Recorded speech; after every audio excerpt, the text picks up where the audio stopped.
ABC ન્યૂઝમાં આપનું સ્વાગત છે। ડીસા શહેર પોલીસ દ્વારા ટ્રાફિક સુગમતા અને સુરક્ષા અર્થે સઘન વાહન ચકાસણી ઝુંબેશ।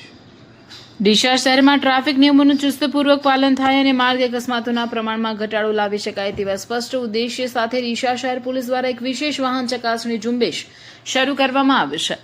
આ ઝુંબેશના ભાગરૂપે શહેરના મુખ્ય એવા પાટણ 4 રસ્તા ખાતે પોલીસ ટીમ દ્વારા સ્પેશિયલ ડ્રાઈવ યોજવામાં આવી હતી। આ દરમિયાન પસાર થતા વાહન ચાલકોને રોકીને તેમના ડ્રાઇવિંગ લાયસન્સ, આરસી બુક સહિતના તમામ જરૂરી દસ્તાવેજોની સઘન તપાસ કરવામાં આવી હતી। આ ઉપરાંત વાહનોમાં ગેરકાયદેસર રીતે લગાવેલા કાળા કાચ તેમજ નિયમ વિરુદ્ધની કે ખોટી નંબર પ્લેટ ધરાવતા વાહનો સામે કડક તપાસ હાથ ધરવામાં આવી હતી।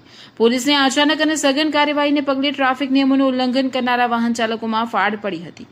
ડીસા શહેર પોલીસ દ્વારા તમામ વાહન ચાલકોને નમ્ર અપીલ કરવામાં આવે છે કે વાહન ચલાવતી વખતે તમામ કાયદેસરના દસ્તાવેજો સાથે રાખવા અને ટ્રાફિકના નિયમોનું કડકપણે પાલન કરવું। શહેરમાં ટ્રાફિક વ્યવસ્થા જાળવી રાખવા અને નિયમ ભંગ કરનારાઓ સામે કાયદેસરની કાર્યવાહી કરવા માટે આ ઝુંબેશ આગામી દિવસોમાં પણ સતત ચાલુ રાખવામાં આવશે। રિપોર્ટર વિપુલભાઈ ચૌધરી, રાધનપુર।